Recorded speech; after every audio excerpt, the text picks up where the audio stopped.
in this trucking game, who do you think is in the smartest position? I watch a lot of owner-operator stuff. I watch a lot of people videos, and I always just listen to see what they got to say. In this trucking industry, who do you think is in the best position? I really think the brokers. I think the less liability a company has, and the more you're able to scale. Your business must be able to scale and less liability. Hence, a company like a Landstar. Hence, a company like a JB Hunt 360. Hence, just brokerage periods. If you're a carrier and a broker, you can scale up. Scaling is well it's at. But see, the owner-operators, think about this. Number one thing I hear owner-operators, they're not in a good position.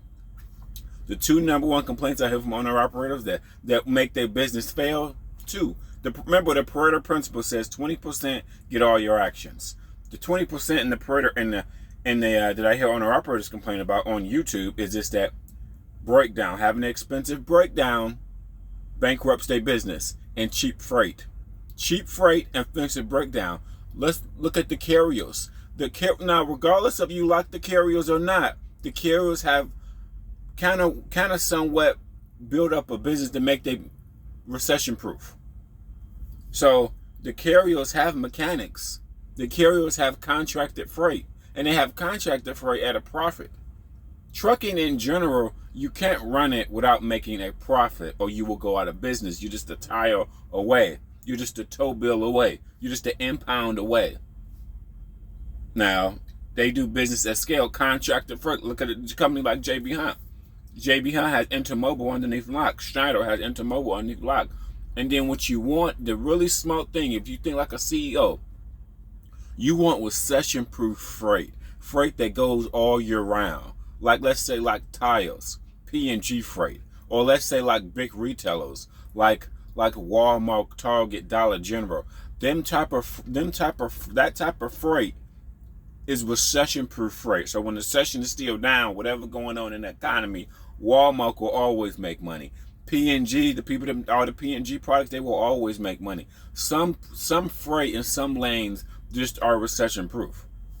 I really think meat is 2% of the meat product. People will always eat meat. It may slow down a little bit, but you're still going to get freight.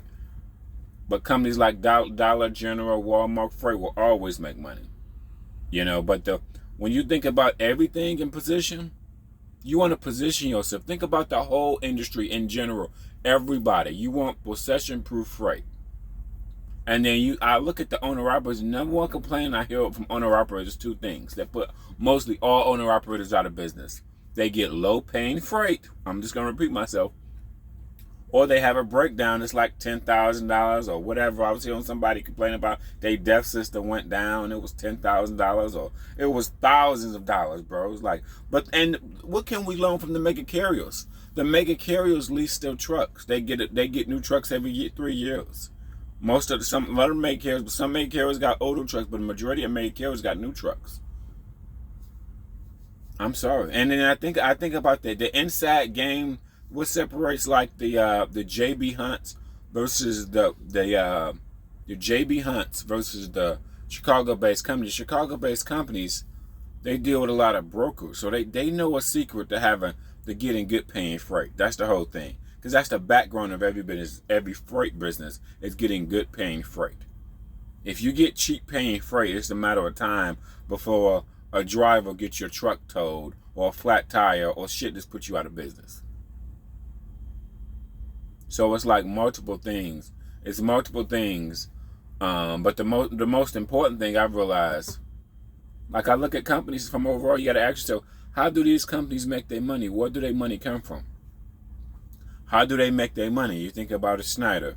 You think about it. You think about a Landstar. You think about a JB Hunt.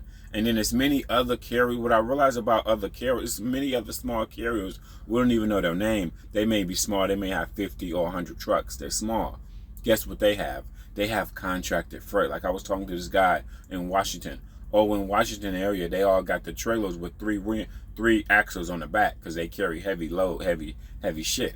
So that they got 3 axles over in the corner of Washington. So what do they have? They got contracted. His company has contracted Pepsi freight. Pepsi. One of the, I think it's Pepsi or Budweiser. So that's how you make their money. See, but think about how companies go out of business. Sometimes they only got one main customer. Like one company recently went out of business. They number one customer was U.S. Mail. U.S. Mail canceled the contract and started having their own drivers, equivalent to, let's say, like Walmart canceling Snyder or J.B. Hunt contract, and then they start hiring their own drivers. You see what I'm saying? See, a company like J.B. Hunt, Snyder, they have multiple customers, multiple contracted freight. So if one customer, if they're not just relying on one customer, that's what beats the small carriers. They'll just not. You can't just rely. All your business can't just rely off one customer. All your business, you got to have that shit underneath contract. Because if the contract goes, that's all your business right there. That's all your business right there. But I think the smartest people, Landstar. Because Landstar, a business can scale like Landstar. Landstar is a brokerage. They don't really own trucks. They have equipment. And you got to think these trucks or these trailers, they get them at scale. They get them at wholesale price probably. Because the more trucks and trailers, the more money they can make. So companies, let's say like Landstar, they have less liability. They can scale. The thing about Landstar, they just need to be able to scale. So Landstar can store like 500 loads a day. Even if they just get a quarter, 20% of each load, they're making thousands, bro.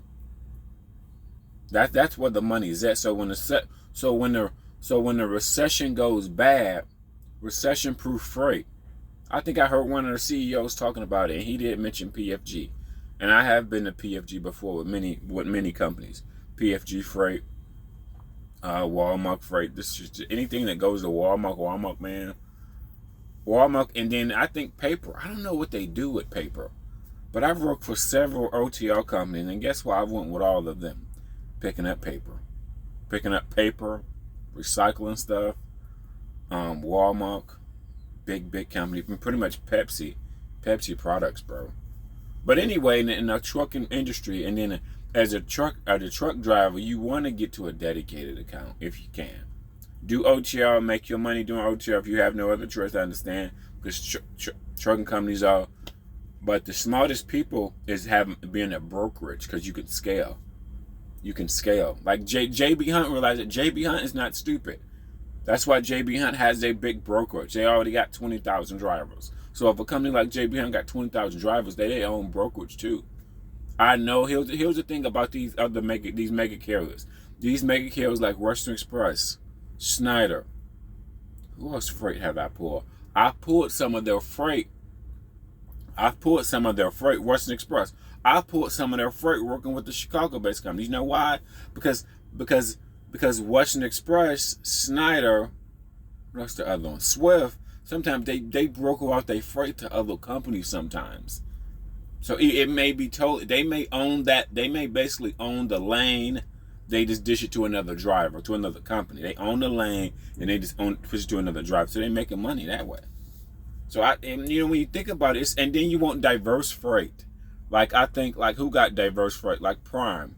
Prime got diverse freight, so they got the flatbed division, they got flatbed tankers, and then they got reefer, which they known for. But you know what I mean. But you really want to get shit under contract. And think about this. The stupidest thing about that I realized that I don't think a lot of people realize is that, to me, the dumbest position is when you work the spot market. You know why? Because I hear so many drivers claim about the rates go up and down. See, J.B. Hunt is smarter than that. Swift is smarter. They know the game. They don't want to deal with fluctuating prices. I think that's the stupid part of it. You want contracted for. Think about it. If you're the CEO of any company, if you're the CEO of J.B. Hunt, of Prime, of whatever, you want to be able to try to predict your revenue. That's the most important thing in any company. You want to be able to try to predict your revenue, not work the spot market.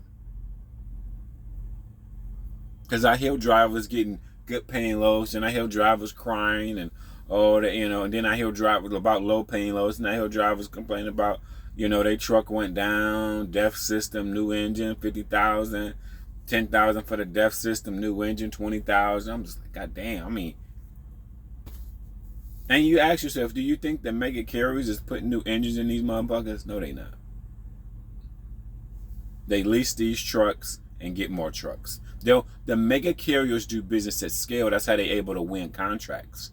You got to ask yourself, how do JB Hunt, Swift, how do they got all these contracts? They got the volume in trucks and drivers. They got volume. It pays to have volume. I'm sorry. Then I think if flip flop. If I was a broker, I would give my freight to companies I know that got lots of trucks. You know what I mean? If I was a broker, I want companies that got lots of trucks and then did the business. Like for an example, I heard this through the RAM.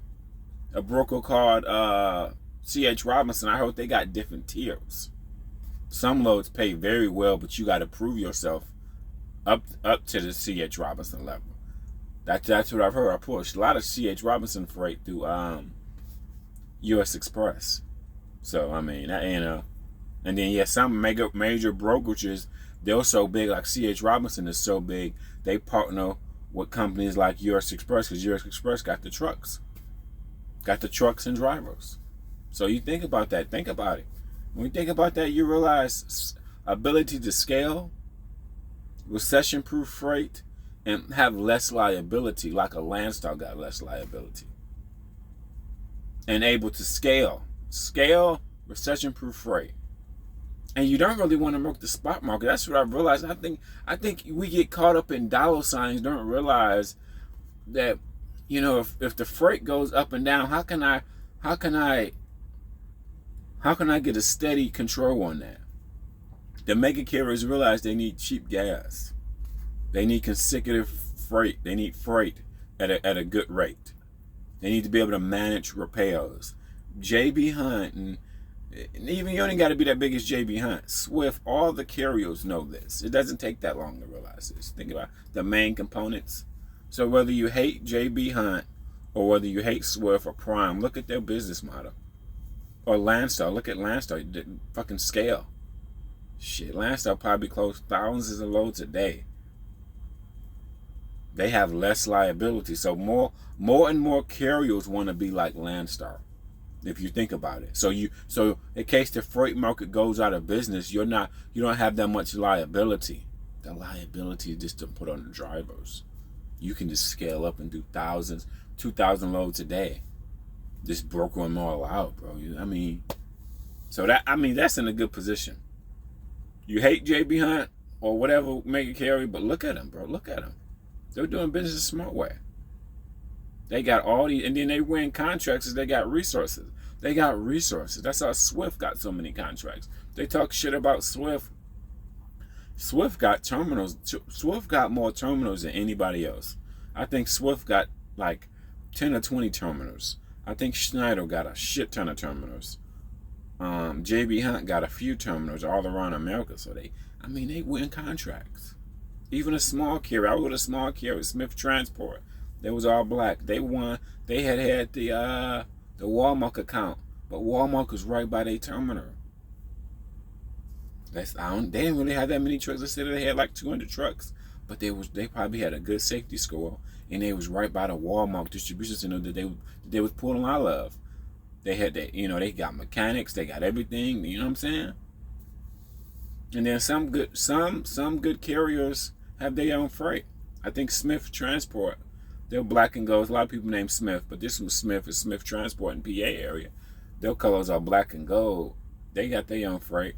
They said 80% was their own freight. 20% they broker out. But see the positions that they're in good position. Landstar to me is in the best position because they can scale up less liability. You think about it. You want less liability. You want recession proof, and you want to be able to scale. Companies realize that. Because trucking operating at a cost. Look at the cost that we have out here. It's cost. It's a matter of time for you to have a flat tire. Come on now. No matter what company you're with, it's a matter of time for something to go wrong with the truck. It just is. You gotta do business you gotta be able to make a profit because it's just a matter of time for some shit to happen. Shit happens.